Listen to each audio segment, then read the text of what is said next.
All right. Hello. Welcome back to Self Care is My Job. I'm Samantha Long, and I am a somatic self care coach. I'm a yoga instructor, and I'm all about helping you feel again, connect to your truth, and start living in alignment with who you really are and what you really love. And I'm here with Matthew Smith. Hey everybody, Hi. how's it going? We finally got together to chat. So Matthew Yeah, Smith is a therapist. He is, I believe, a co-founder of the Sanctuary, and we're going to talk about what all those things are. You're also a breathwork facilitator, which I'm loving too. Can't wait to get to one of your workshops at some point when I have a block of time. I hear you. Um, but yeah, tell us. I won't intro you. Tell us who you are, what you do, what you love, what's going on. I mean, you kind of just said it in a nutshell, but yeah, I'm a licensed therapist. I am a breathwork instructor, facilitator, and I call myself a community organizer. I guess that's the title I'm using for what I do at the sanctuary at the nonprofit space. So yeah, those are like the three titles I kind of go by. So you did a very good job of Cool. kind of putting it in a nutshell. Yeah, I love working with people on an individual level. I definitely have a passion for group work, whether that is healing work, like I'm a group therapist as well, or whether that is getting people together to do fun things like, our poetry circle that meets every week at the sanctuary or the concerts we run. So just, yeah, I like bringing groups of people together and having one-on-one sessions. Yeah, I love it all. Yeah. Yeah. Well, you're a healer, right? Like you have that, you know, that I have too, right? That it's like one of those moments where you're like, I want to help people. And I felt like that since I was a kid. But I wanted to mention too about the sanctuary. So if you can tell us a little bit more about that, I'll just mention the fact that at least I got to make it there once. I'm excited at least that I've done that. Um, but that was for the songwriting circle.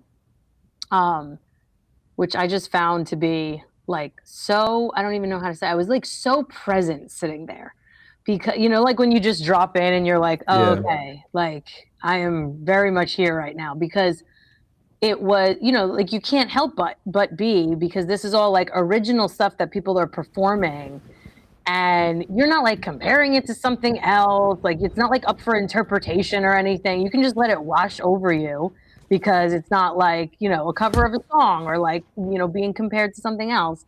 I was just like obsessed with that, and it wasn't just because I came and my friend's band performed. It was like all of them were I was so grateful to have experienced that. Yeah, that was a really good night. Yeah, we do that once a month. Just kind of get three songwriters up there to, yeah, to have a good time, to hang out, to talk. Yeah, it's always a good time.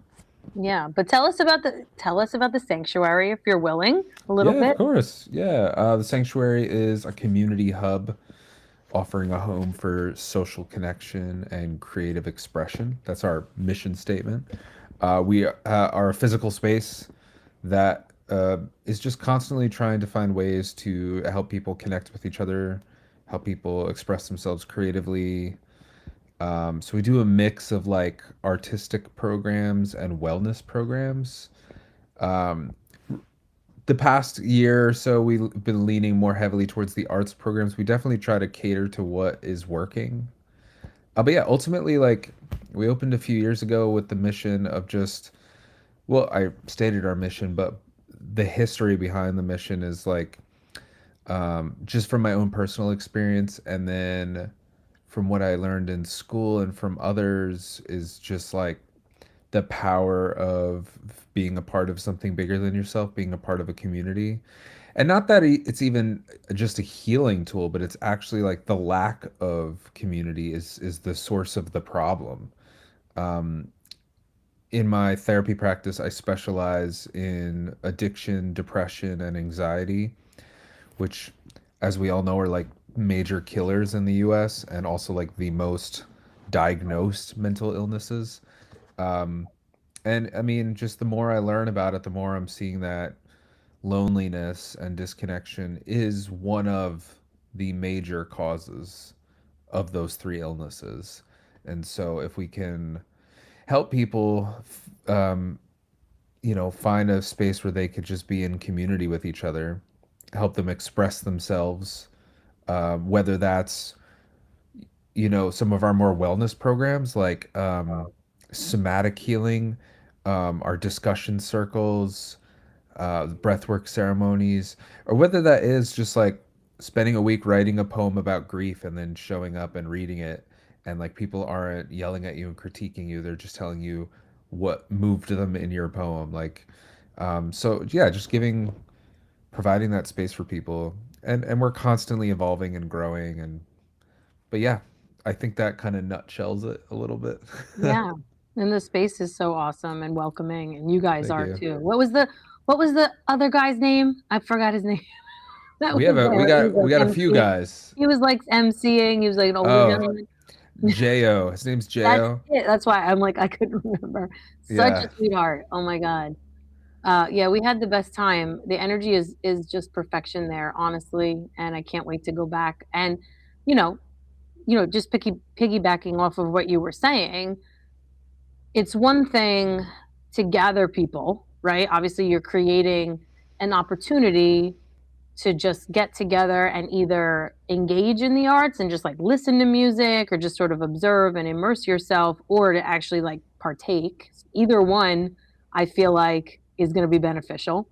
Um, but in other words, it's one thing to create space for people to come together and be together and just engage in something and have fun. Like, I love the fact that you mentioned fun before, because I think we forget how important emotionally and mentally it is, like, to just seek out joy in its purest way. Like, but again, I think that one of the things that happens is we like kind of lose connection to what brings us joy. Like, as you can imagine, I work with mostly women, right?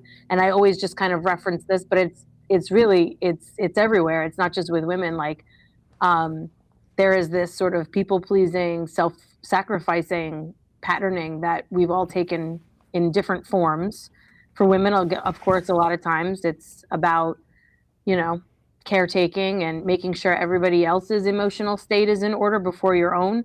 So if you continue on that pattern for most of your life, right? Say I'm working with a client and that client is, 45, and for, 15 years she's been either prioritizing the emotional wellness and the mental state of her family or her kids or a little bit of both, and everyone else involved. You literally lose the ability to know what brings you joy, because it's not something that you're experiencing that often. And even when you are experiencing it, sometimes it's suppressed and tampered down right away, because you have to pivot quickly into making sure it's not inconveniencing someone else or it's not making someone else uncomfortable.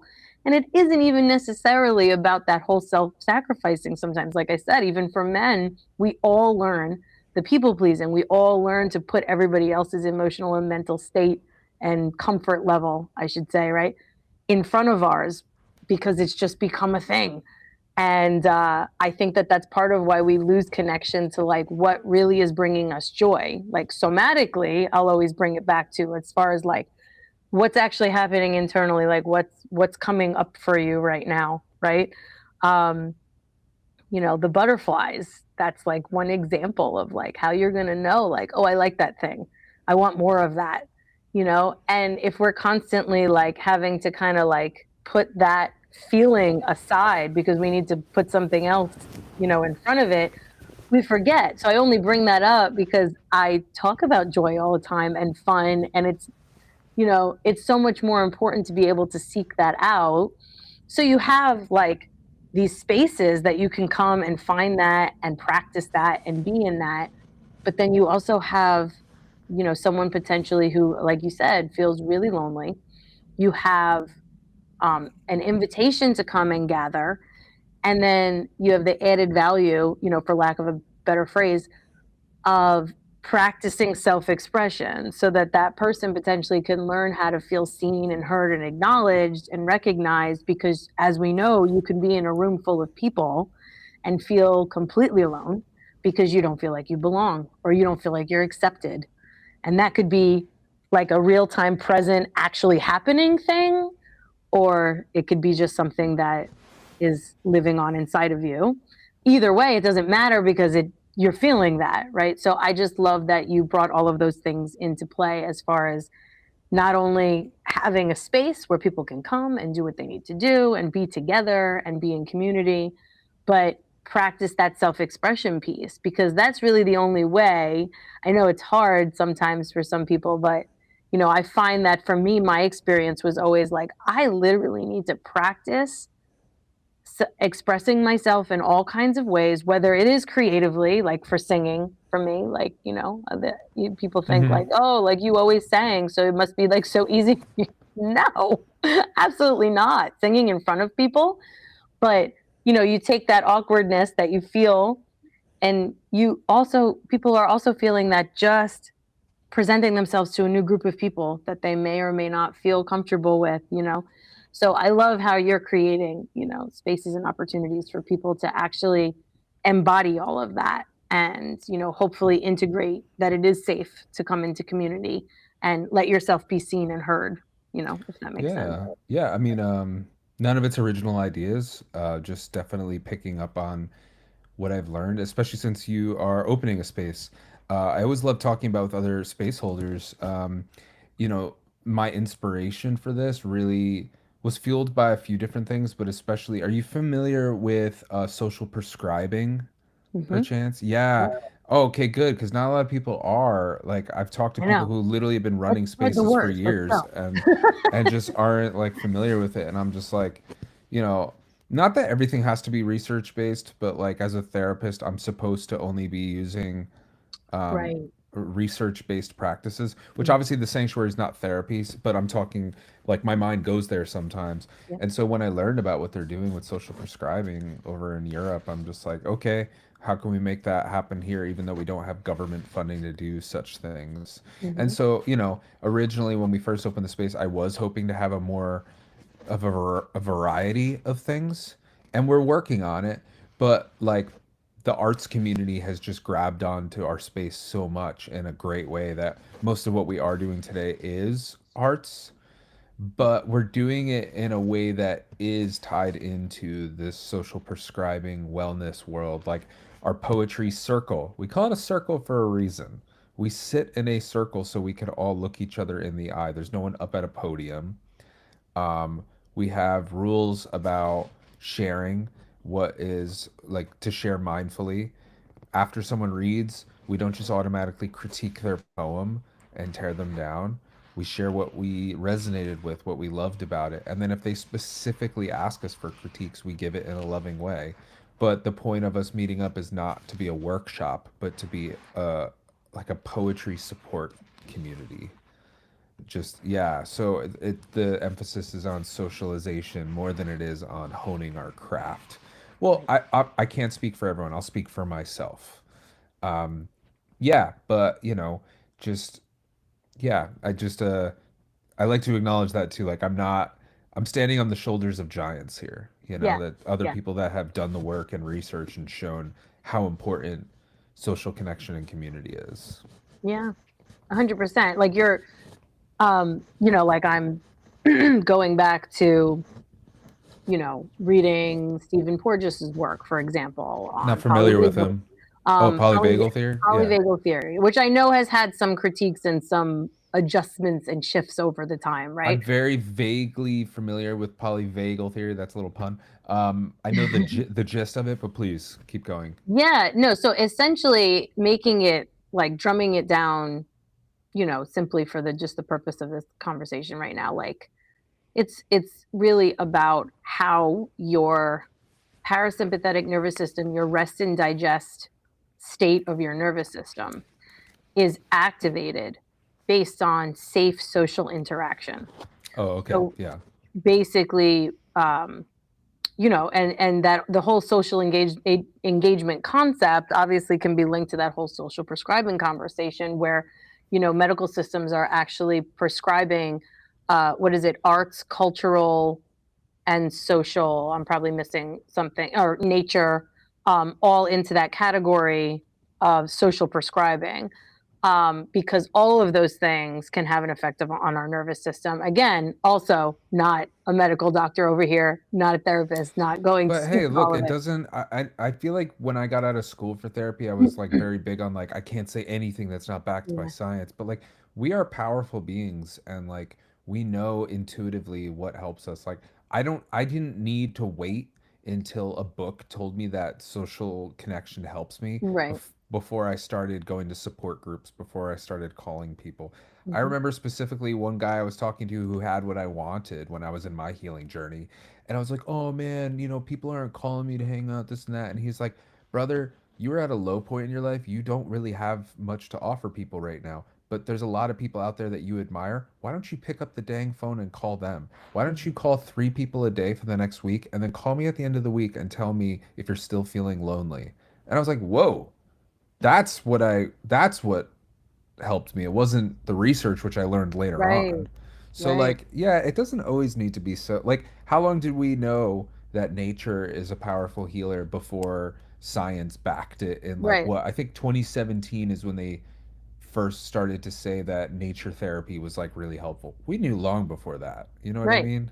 I also think that there's something to be said about our capacity just based on lifestyle to drop in and notice how important those things are. Because, Mm, yeah, we might have known, but you know what? We might have lost, just back to what I was saying before, we might have lost connection to how good, oh, yes, like I always feel so much better after I go for a walk and get some fresh air. But if we're moving 90 miles a minute through life and we don't have the, ability to slow down and notice like the shift that you had when you went for that walk or when you took that yoga class and you're just on to the next thing and the next thing, like in my classes, for example, like I often like, do the whole, typical roll the shoulders back, all of that. But I'm always talking about like, can we lean back into supporting something? Because you know what?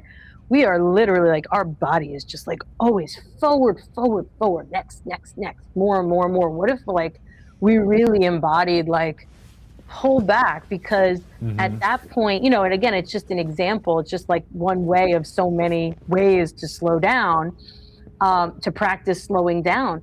But I feel like we might actually lose that connection to notice that shift that is happening when we're out in nature, when we're engaging with arts, and actually like not make that connection. So I'm constantly, like a broken record with my clients, with my friends. I'm like, bask in it, slow down. I mean, I'm guilty of it too, like I'm an Italian Jew from Brooklyn. Like I can't slow down sometimes.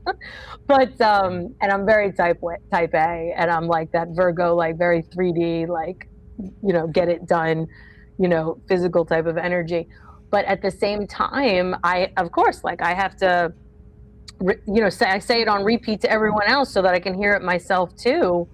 If we can't have those drop-in moments and just kind of practice slowing down and being present in our bodies, of course, we don't really integrate how beneficial this stuff is because we just moved on that quickly, you know?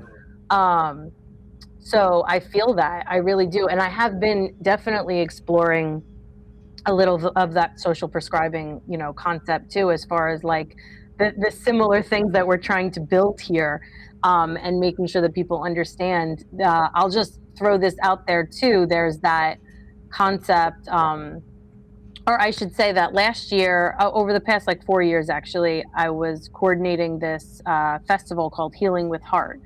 And it was like this interesting, I'm just putting this out there because you brought it up, and it's sometimes easy to talk about these things in, like you said, in terms of like, I read this or this person, studied this. But the reality was of everything that I noticed putting together, putting on a festival for 4 years that was incorporating arts and wellness, right? So it was called Healing with Heart. We're actually trying to slot it in for this year somewhere. The calendar is filling up.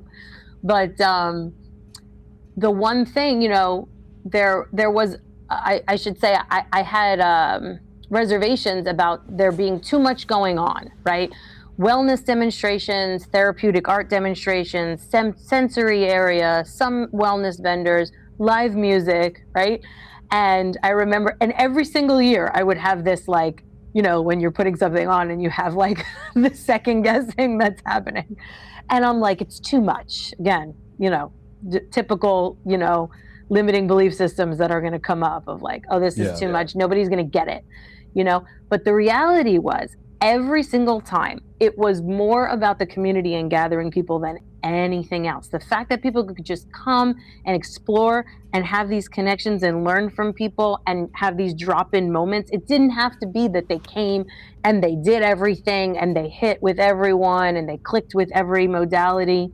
No, I just want you to come and have an experience. Whatever your experience is, that means that you dropped in and you were present and you were engaging in arts or wellness or a little bit of both for a little while. And maybe it was hopefully an intentional drop in of like, and how did that feel for you? One of the things that we have going on through Heart House, our nonprofit that's all about arts and wellness, is one of our first events called Heart Gallery Night. And we're going to be doing a very immersive version of a gallery. We're going to have live music. We're going to have beverages. We're going to have food. We're going to have at least 3 or 4 artists like live creating. So my idea with that was also to like kind of like demystify the artist situation. Like, this is a person, they're just creating right now, right before your eyes. They're just vulnerable enough to like let you see it. You have the capacity to create things too. That whole idea of like, I don't have a creative bone in my body. Like, I just want people to understand, like they'll sit and they'll talk with the artist who's like actually creating live. But my point is to say that we're also going to have, and again, it could land or it could not with some people. I have no control over that. But we're also going to have like this sort of invitation, a few prompts to check in and notice, like, how did that make you feel? Was there a piece of art in this room or something sensory-wise in this room, in this space, that really gave you like those butterflies or really made you feel excited? Or was it something that was more neutral and more, that gave you pause and made you slow down and made you think? Just sort of an invitation of like, okay, what's going on? Whether it's mentally, emotionally, somatically, what's happening right now? And again, we have no control. Like sometimes it's just going to be joy. Like you just came and you just enjoyed yourself. I'm down for that too. Like eat, drink, be merry, do those things. But there's another layer there where we can use all of these experiences to really drop in and have a present moment and engage with community members, engage with art. And I always use that word. Of course, the yoga teacher is always going to use the word practice. Like we're just practicing. We're practicing being present because we could do that by engaging in the arts and having meaningful conversations. Like, have you ever had a conversation where you're like, like, you feel that. So anyway, that was a very long-winded way to explain my version of the social prescribing aspect. Yeah, I hear that. Definitely resonate with just the need to let go of control, especially when working with a community space, because I don't know, I definitely have had to, especially when it comes to creating it as a nonprofit. I believe in the spirit of nonprofits of they are designed when you have a board set up where everyone has an individual vote, where like it's not just you anymore. I mean, and everyone, some nonprofits work differently. Like, I'm not going to call anybody out, but I know some nonprofits that they just get their friends to create a board, and then it's really just it's one person leading it, and then the board just is just for paperwork. But really, like having a true community space where a board, everybody has a vote, and then you're even bringing the community non-board members into it and letting them kind of guide where things go. And with that, some events are going to bomb and no one's going to show up and there's going to be money wasted, and some things are going to thrive that you didn't expect to. And just kind of like letting the universe or God or whatever kind of guide it through the community. Yeah. Also, something's been on my, mind a little bit in this conversation, the idea of like if it's okay to pivot a tiny bit. Yeah, absolutely. I'm not against it, but like I personally don't resonate with the term healer. Simply because like, I don't know, like are we and I do believe that there are some people that are like true conduits. Like my therapist, for example, she's an energy worker like no other. I've never seen someone do energy work like her. So she truly has this gift. But even then, like, is she a vessel or is she the healer? I'm not sure. At least for me, I personally, I like this idea that I learned as in social work school of like, instead of viewing us as the ones, I'll keep it on me, instead of viewing myself as the one doing the healing, can I just be, can I view myself as, empowering somebody to heal themselves? you Hmm. know?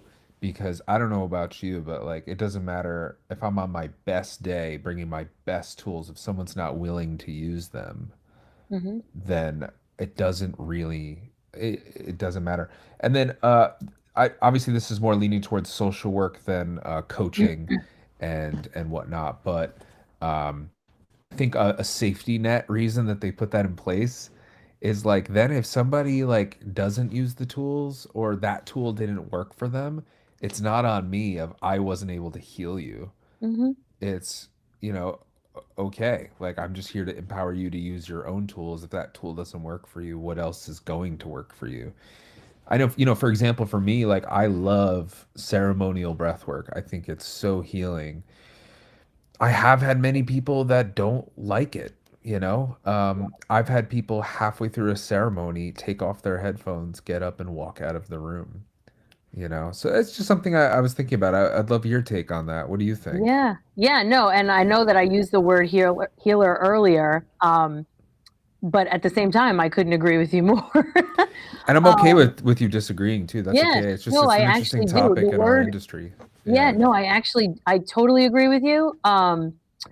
The word that was coming up when you were just explaining that was actually like facilitator, and I keep using that myself. And it's great that you're saying that too, because I honestly just recently restructured all of my offerings because again, I'm just year after year, growth after growth, I'm dropping in more and more to what feels right and what Mm, doesn't. So I will notice now where it's like like I'm either overextending myself, right?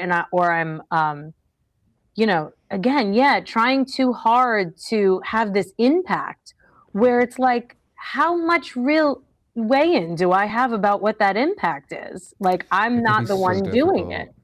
So, but yeah, I like the concept, yeah, so I really did. I had to sit and reconnect. Again, I'm in a different place just like anybody else. I'm in a different place now than I was 1 or 2 years ago. And things are, and, there's a whole side of that too, of like, we have this, or at least for me, again, I'll keep it on me, right? Where I'll have this little voice in my head that goes, oh, it's flaky of you to keep changing, your offerings and changing, your schedule and what's available and stuff like that. It's like this whole little storyline that comes up and it's like, yeah, but I'm literally, if I'm not the same person and I'm not resonating and it's not landing for me the same way that it did a year ago, then so be it. Then I need to, my offerings need to feel good and feel safe for me, just as they do for, obviously someone who would be attracted to those offerings. I hear But that. I feel the same way, and I just adjusted everything where, I actually really would prefer to like lead, for example, right? Like a deeper embodiment type of class monthly than offer 3 yoga classes a week, and see who shows up, for example. I want to be able to guide people in an experience and then simply give them an invitation to drop in that way, and then maybe some light guidance on making, like on meaning making and a deeper understanding of it, and then what comes out of that, right? And so Mm. I couldn't agree with you more that I just want it to be more like, that's how I like how I started introing myself, even like, I just want to help you remember how to feel again. Yeah. you know Yeah, just I don't know if you struggle with that besides just the language of it, more the intention behind it of and I've struggled with this a bit in my career, but I think I'm getting better at it. The clients or the humans we work with who just are not getting better. Yeah. Um, whether it's whether it's they're not willing to do the work or they're doing the work and not getting the result that we wanted them to get or that they wanted to get. Hmm. And how do we not take it so personally? Yeah. Yeah. Yeah, it can be difficult. I mean, I don't know about you, but, I got my feet wet in substance use, in detoxes and rehabs. So you'd have somebody you were working with who leaves, and then a day later they're dead. Yeah. And so it's like, whoa, at first I would question myself of, am I a good enough Yeah. facilitator, healer, whatever word we want to call it, and yeah, it can be really difficult to let go of the reins and, you know, Completely. realize our illusion of control, that we don't actually have. Yeah. And that's the other thing too. Like we don't there are so many aspects of a person's life that we don't have the capacity to really drop into and connect with. And I always this is what's coming up as you're saying that it's back to that sense of support and belonging and a support circle. So, yes, you have your practitioners and your facilitators and your therapists who are ideally a part of your, mental support system, but I feel like it's so important outside of that, like what type of like real true connection and like deep safe relationships are there. But then you have, especially when it comes to addiction, I can mostly only speak from experience because I don't work with people who are struggling with addiction. Um, I speak from personal experience though, because my father is an alcoholic my entire life and he is in recovery at the moment, but you don't know. It's back and forth all of the time. And I can laugh about it only because I have very strong boundaries. And it's something that I have had to deal with from being a child. But I only, like I'm comfortable leaning into that conversation because I see that as one of those so nuanced, multi-layer mental health, struggles, addiction, because you have so many pieces of that. Hmm. You have the connection piece, like literally, like there's so much out there, so much information about there that connects the like origin sort of root of addiction to this deep-seated sense of disconnection from everyone else. You have that. You have trauma. You have a chemical dependency. Um, you have stigmatization of the disease of alcoholism and addiction itself. There's shame. It's so nuanced. So again, whether this whether this is helpful in sort of the deburdening of the therapist or the facilitator or the support system, because it's just or it's making a conversation worse. But it is literally it's in so many cases that's just an example. It's just so nuanced. You know, there are so many layers. For example, and I can talk about it from that personal perspective, or like I've said, I work mostly with women. So much of what happens is about their romantic partner or their spouse, right? In that Hmm. relationship. And we have no control, even them, right? Like, of course, I have no control over what the husband is going to do, just to be frank, right? And say, right? And what their past is and what their experience is, what their reaction is going to be to, my client who's now, trying to finally, state her, needs over years of not being able to do that. There is no control that I have over that. There's no control that she even has over that, Yeah. real control. So I always, and it's funny because even with my clients, I'll be like, you don't want to hear this, like you don't want to hear this, but you have no control over that. You only, it's such a hard pill to swallow.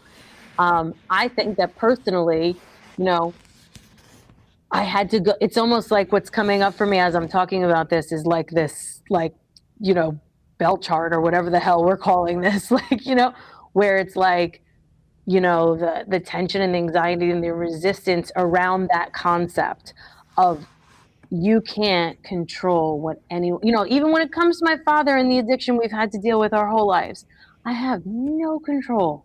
I can do, and you'll tighten up. That's what I talk about. That's why I'm mentioning like the escalation of like the control that you're trying to have over a situation, and you tighten and you try and you set ultimatums and you say things that you think are going to make a difference around whatever's going on in this relationship with someone, right?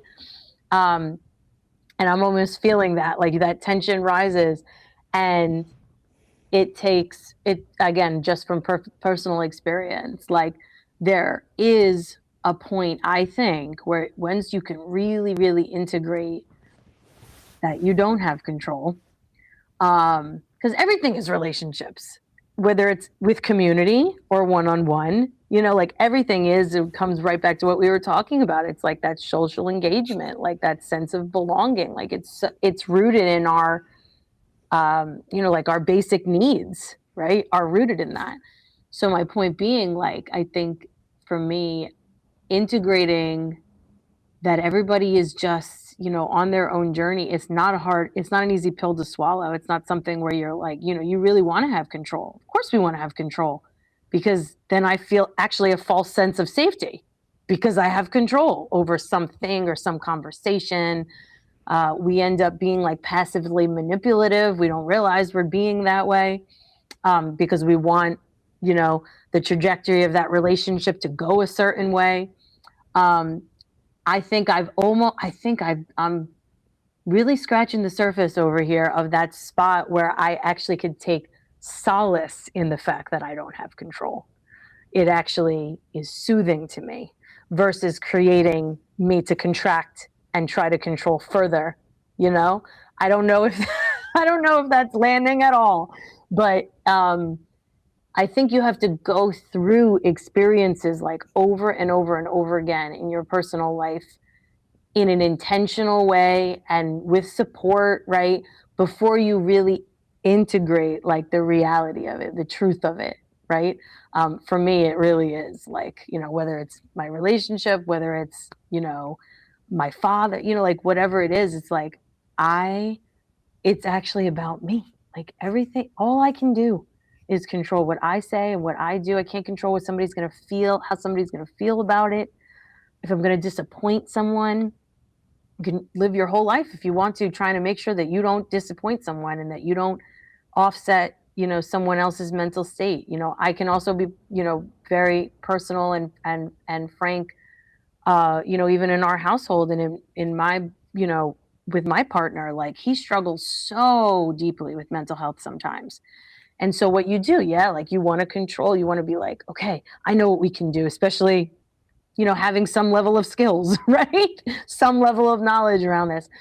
I can do this. Oh, we can do this. We want to fix, we want to, steer the wheel a little bit, but we really only have control over what we can do and how we respond in a relationship. And, I guess similar to a client relationship. Mm-hmm. I hear you. Yeah, it's tough. It is tough. But we also have, and I'm glad you mentioned the ceremonial breath work. And I just want to say this. You mentioned you have a therapist who's also an energy healer. And you also are a therapist that also is multimodality, right? You have these other offerings. I just love to see that. I just love to see that there is, an either energetic or somatic piece to the offering. Because, sometimes, and again, I would love, even if you disagree, like I would love to have that moment for a sec here with you of like, we get in my personal past, like with traditional therapy, as you can tell, I can talk circles around a concept, right? And so talk therapy, I should say, right, is tricky for someone like me who I can just continue on the same storyline I've been telling myself about a situation forever and ever and ever, and never drop in here unless I'm guided to, of really what's really happening, and having, some type of actual presence with it instead of just going down that rabbit hole again and again and again in that storyline. So first saying that like I just really, you know, I think it's beautiful and so appreciated when you have these other modalities that you bring in as the therapist, but also just wondering, you know, your take on that. I have to be careful with that. Yeah. Again, like whatever we do as therapists needs to be evidence based. And if not, we could lose our license. And if we lose our license, that's obviously a huge issue. If I lose my license, yes, I could still do life coaching work. But I specifically got into the therapy realm because I'm not much of a business minded person. And I knew if I went the life coach route, I'd have to, build a business because I'd really have to sell myself. Which there's nothing wrong with that. I have friends who are life coaches who do that. I have friends who are It's exhausting. therapists. I have friends who are therapists who still run life coaching businesses on the side so they can do non-evidence based but still very powerful things. So, for example, with me, like I have to be careful with breathwork techniques that I have at the go, like research, excuse me, ready to back up what I'm doing. But like for example, and this isn't to throw shade on any therapist. I even don't even want to get super specific because I don't want to like I know, yeah. insult anybody. But I know therapists that are doing things in sessions that if the licensing board, whether they're a social worker or a counselor or a psychologist, if their specific licensing board knew what they were doing, they would be in trouble. And if one of their clients was to have a bad reaction to something where they were doing, as that happens, and they were to file a complaint against their therapist, that therapist could lose their license. So, I guess, yeah, I don't even want to get specific because I don't want to insult anybody. But so I have to be very, like, for example, if I was doing cognitive behavioral therapy, the most researched friggin' modality there is for therapy, and someone had a bad reaction and complained about me to the board, I'm fine. I used an evidence-based practice. If you had a bad reaction to it, I'm very sorry, but that's not on me. I'm not a lawyer, but in a nutshell, that's my take on it. So just having to be a little bit careful there. There was another thought I had on this. Oh yeah, I mean, I guess my thought was for you, I know that you're very into somatic work. Have you been able to do like a full breath work ceremony before? Yeah, yeah, I Oh, have okay, in the cool, past cool. with other facilitators, and it's been amazing. Um, my somatic coach is a Kundalini breathwork facilitator, among other things. She's a professional dancer. Um, you know, she does a lot of things and offers, you know, a lot of different types of somatic modalities through that. But mostly, I've done Kundalini breathwork with her or versions of that, Okay, have you but have not you not ceremonial breath work as you mentioned it's a previously. whole different ballpark. I Yeah. highly recommend because I very much view breathwork in like three genres. There's like calming breathwork. Hmm. There's the active breathwork, which encompasses some kundalinis, I guess I would consider under that umbrella. Yeah. And there's like ceremonial, transformational, holotropic style breathwork that like just for me it's like a whole different game. I don't know. It's very interesting. I Um, am excited to try. I have to get it on my calendar. Um, Yeah, yeah. I just did some active breath work before we hopped on this. And mhm. it's nice. It's a really good reset. It does slightly get you into that non-ordinary state of consciousness. Mhm. Um, and purges the nervous system when doing active breath work like Kundalini breath work. But something about ceremonial breath work, it's just a whole different thing. I don't know what it is. Yeah, So I highly what's on recommend. I've seen the images, so I'll just go ahead and ask, what's on the headphones?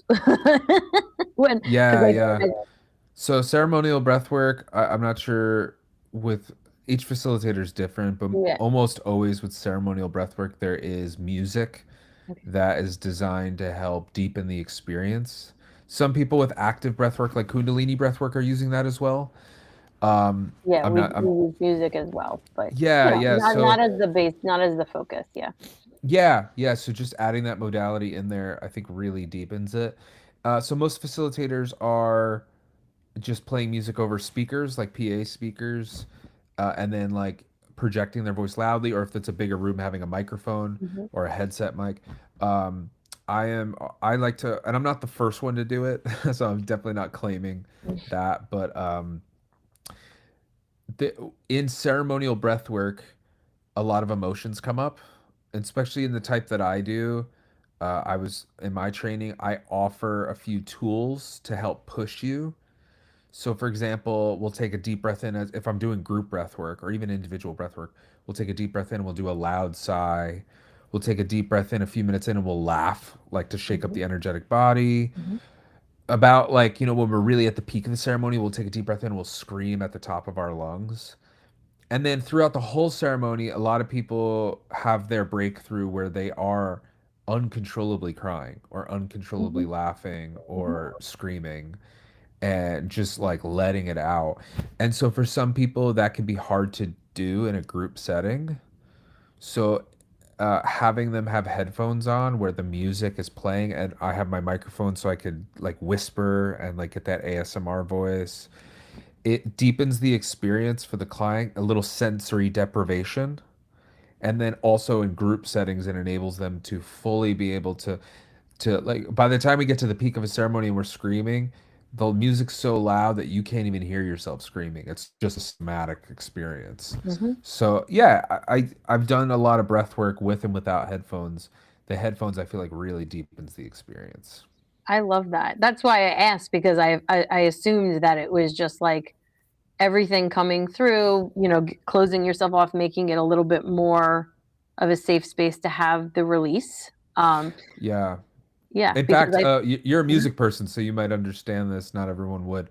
Um, I got some feedback from some people who have been doing breath work with me for a while, where when I switched from speakers to headphones, they were like, I love the immersive experience, but I can't feel the speakers anymore. You know, how speakers like you could Mm, feel it. yeah, So in the sanctuary, I don't know if you remember, we have two huge subwoofers. yeah. They're like fridge size subwoofers. So I route the music to the headphones, but I also route the bass frequencies to the subwoofers Oh my god. and I turn them up so Oh that my while god. you're laying on the floor, the subwoofers like the bass drum and the bass are shaking your body. So it's The physically somatic shakeout. Yes. yeah. Yeah, Oh my god. I nerd out about sound stuff. So I invested in some really quality headphones with a high frequency range Yeah. and quality audio, and then also getting the shaking of the subwoofers as well. So I really try to get, and then I bring in aromatherapy as well, um, and a little bit of coaching. So I'm trying to give people the deepest experience that I can offer in order to give them the best chance of having that breakthrough.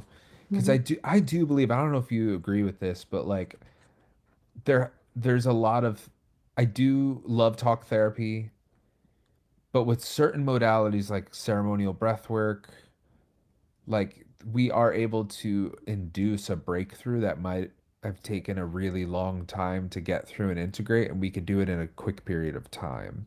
mhm. And so almost there this the preparation needs to be there, the willingness needs to be there, the setting needs to be ideal. But if you get the right container, the right person at the right time, Mhm. with the right modality, they can have a major breakthrough. Yeah. I've had people in ceremonial breath work talk to God. I've Mhm. had people talk to dead relatives, Yeah. go back to traumatic moments where they were abused as a child and like just heal the inner child in one session. Mhm. Of course, integration's a part of it, but yeah. So I'm very much a nerd about breathwork, if you can't tell by my ramble. Ah, I love that. No, I'm glad that you said all of that because it shows the intentionality of what you're offering. And yes, I'm the same way. I'm like, I can nerd out on nervous system and physiology and all of this shit all day.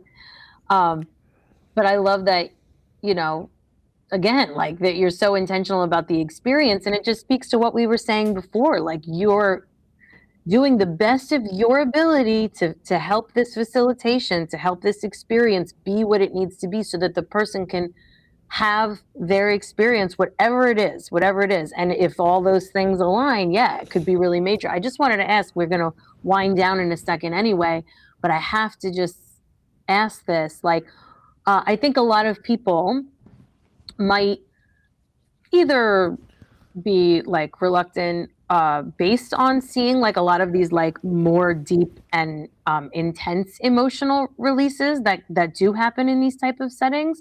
But yeah, so I was just going to ask, like, first of all, in your opinion or from your perspective, what is actually happening when you have that, whether it's a screaming, a laughter, crying, whatever type of more visceral response is happening there? Like, what is actually happening from your perspective?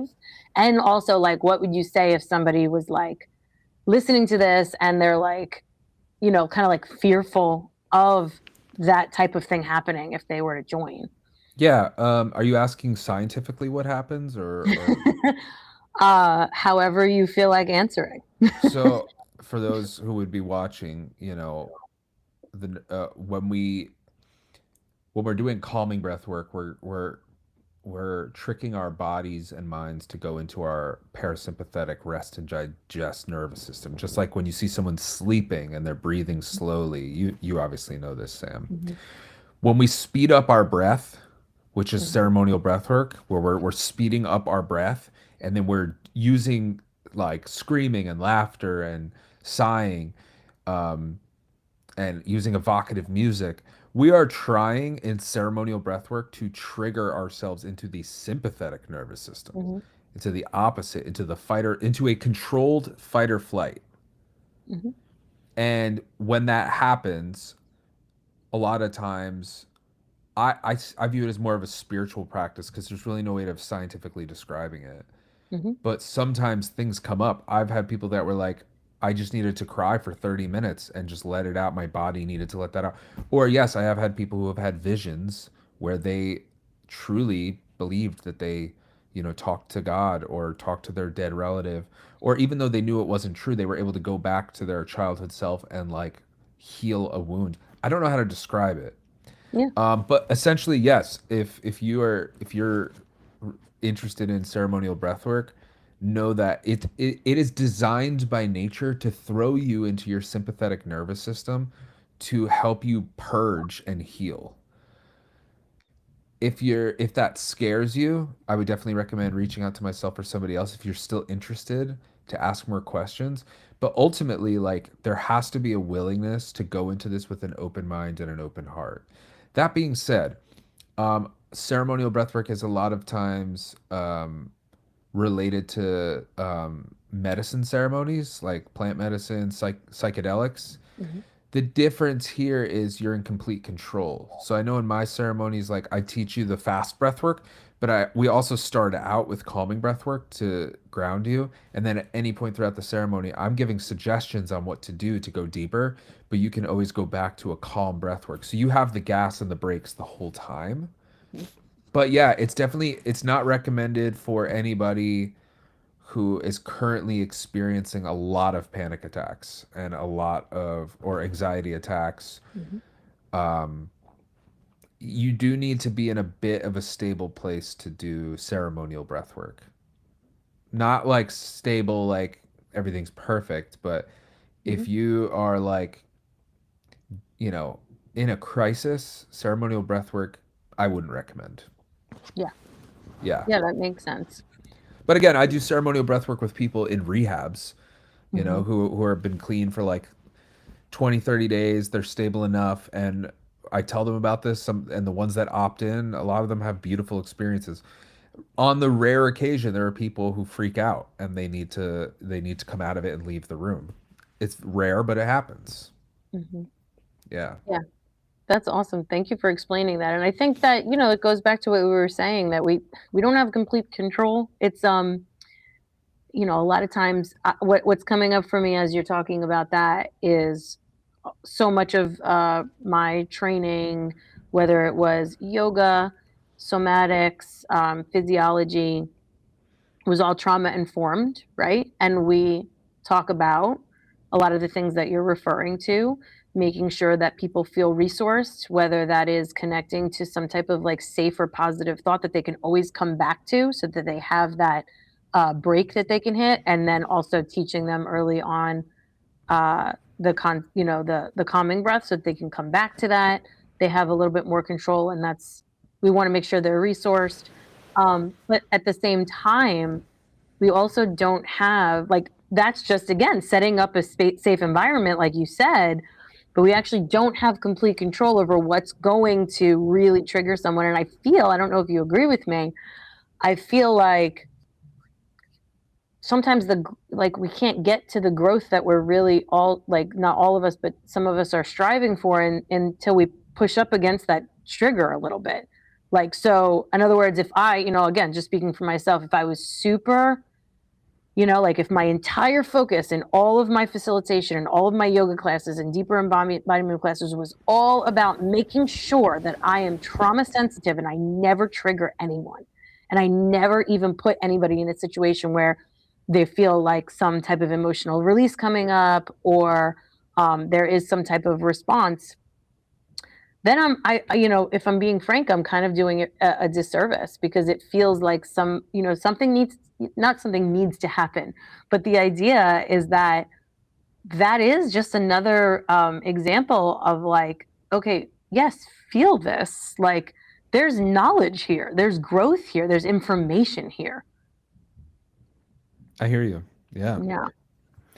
Yeah. So, but again, with breath work, especially with breath work, I feel even though it's the most powerful modality that I offer, it is also the one that I can control the least.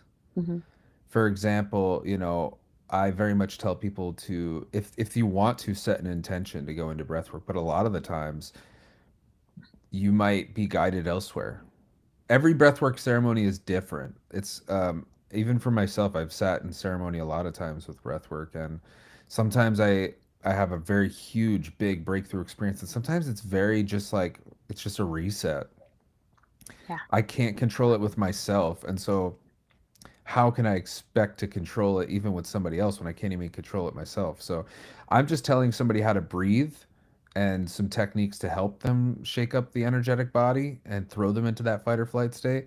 But ultimately, like, I'm not telling them what to think. I'm not offering any tool, but like, here's how to breathe.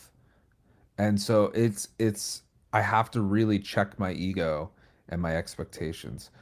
I did a ceremony a month ago where I had 5 people and every single person had a breakthrough. It was amazing. I did a ceremony last week in a treatment center where people could probably most benefit from a breathwork ceremony. They're like trying to reshape their lives. And 1 or 2 people out of 10 had a breakthrough. And 2 people walked out of the ceremony. It's rare people walk out. Usually they'll at least sit there. But they were so annoyed by it that they just took their headphones off and left. So I really have to take my ego out of it and be like, spirit, like whoever this is meant to help, even if it just helps one person in a group of 10, Yes. great. If not, like that's okay. I need to take my ego out of it. I am not yeah, I'm just the vessel, So I have to keep that mindset. You know what I mean? Yeah. I'm glad that we talked about that because I think that that needed to also be brought back to the forefront for me too. So I'm glad we went there. Yeah. Listen, this has been so awesome to have this chat with you. I'm glad we finally got it set up. Me too. I'm a big fan of all the things that you do, and now Thank I'm you. definitely getting over there for some breath work. I am Awesome. sold. So yeah, if there's anything else you want to throw out or you want to, tell who's ever listening, now's your shot. We're also going to make sure that your information is in the description to make sure that if anybody wants to reach out to you and has more questions about your offerings and just in general, just to kind of go a little bit deeper, they can, hopefully do that. Yeah, of course. Definitely check out the Sanctuary, thesanctuarynj.com. And I'm currently taking on new clients for therapy and breathwork. I am in network with a few insurance companies, and I have a sliding scale for private pay. So if you're interested, please reach out to me. My website is matthewsmithwellness.com. Beautiful. Yeah, we'll make sure everything is there. Thank you so much, Matthew. I'm sure we'll chat again real soon. But Thank until you. then. Thanks for having